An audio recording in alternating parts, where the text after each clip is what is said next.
Do you remember, I guess, the day that your dad passed? Yeah. What you was doing? Like, take me through that day. It was Thanksgiving. It was Thanksgiving Eve. I was on the way to New Orleans because by this time, a couple months prior to that same year my daddy got killed, my mama best friend, let me see, my mama had to be like 27 around the time, 20, like what I am now. 27, her best friend had got killed that same year. The year before that, had got her brains blew out. They was at a DJ in New Orleans together. You know what I'm saying? The shots went to ringing out. My mama took out running. And she looked back, her friend on the ground, her best friend, you know what I'm saying? The person she was with every day. So that started our process of moving away. My mom really wanted to move away. She didn't really know. We moved a couple places, but she came back to the city. My mom side of the family was from Mississippi, like an hour from New Orleans. So we end up getting established in Mississippi around this time when my dad got killed, probably like 2 months prior to that. But you know, New Orleans right there, it's an hour. Like I said, it's just like being in Houston and driving to the other side of Houston. Got you.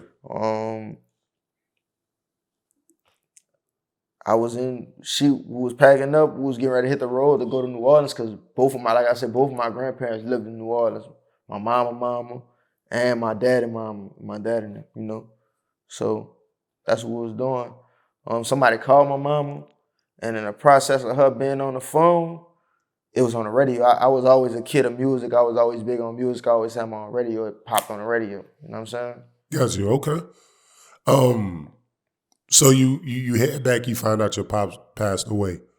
Well, I didn't find that out probably until like an hour or two later. Yeah, okay. I just had heard he got shot.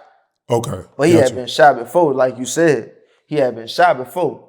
You know what I'm saying? Like him and my mom was together when he was getting shot in the previous times. She used to tell me about these stories.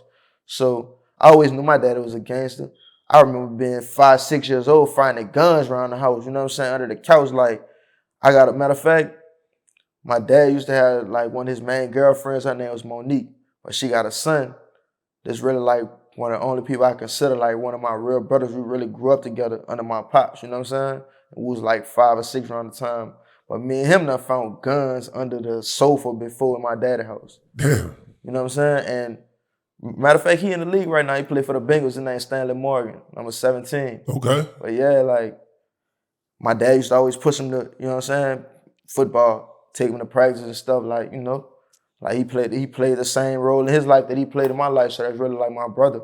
But, you know, that's what it was. Like, we've been finding guns and stuff around. He was really living like that, you know.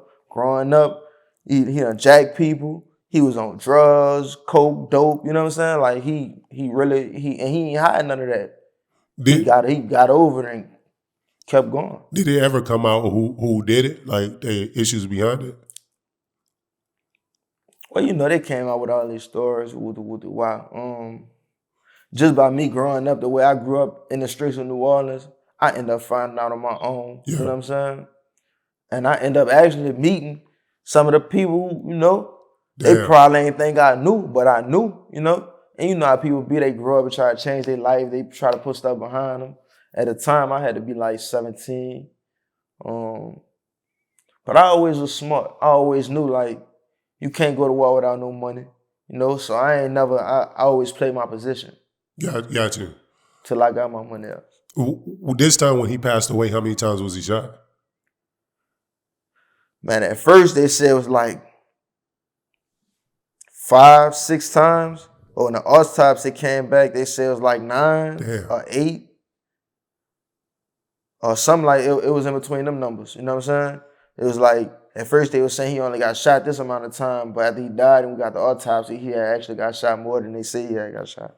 Was it one of those things where he knew it was kind of a hit or people was after him, or was it just an altercation with somebody and it just popped off?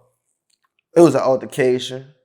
But he knew at the same time because he knew what he had done did. Okay, you know? Okay. Coming from what I done found out about, you know, the street business. Yeah, okay. Street business.